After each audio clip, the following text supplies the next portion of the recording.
La saison des faucheurs italiens qui migraient en France durait entre 15 et 40 jours. Les meilleurs faucheurs, après avoir terminé à un endroit, continuaient vers un autre. La paye en France était au début du siècle précédent de 4 francs par jour, plus le gîte et le couvert. Presque le double de ce qui se gagnait en Italie.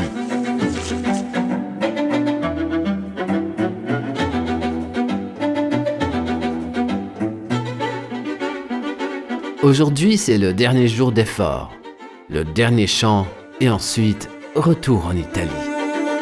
Les derniers à passer la frontière avec leurs faux pour aller travailler l'ont fait dans les 10 années qui suivirent la Seconde Guerre mondiale. De nos jours, les seuls faucheurs qui continuent de migrer sont les Citeaux du ciel, les 3 étoiles de la ceinture d'Orion qui procèdent en ligne. Ils sont appelés ainsi dans nos montagnes car ils sont alignés comme des faucheurs dans un pré infini.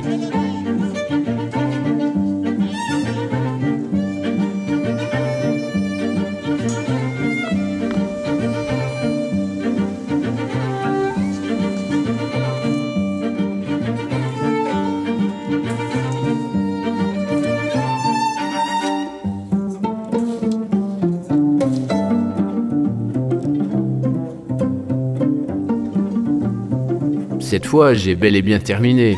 Il est encore tôt. Je ramasse mes affaires et si le temps se maintient, je passe le col avant ce soir. Et cette nuit, je dors dans mon lit à Ostana.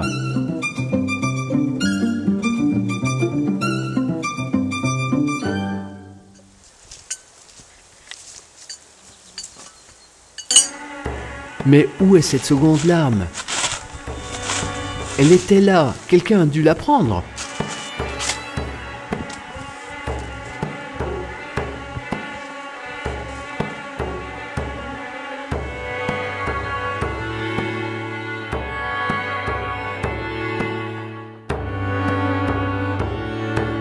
Faucheurs, mais aussi domestiques, maçons, meneurs de mules, mineurs et contrebandiers.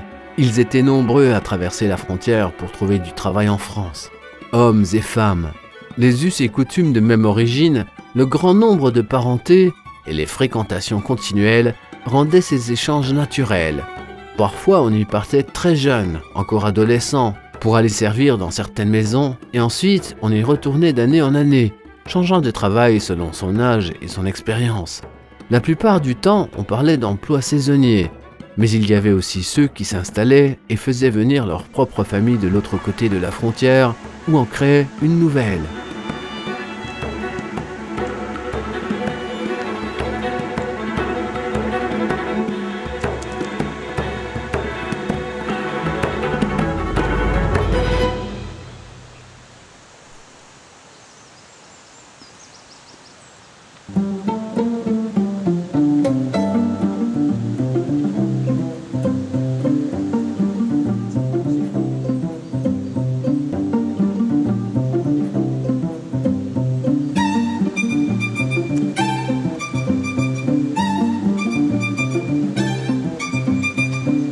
En y réfléchissant bien, il n'y a aucune urgence pour entrer et traverser la frontière.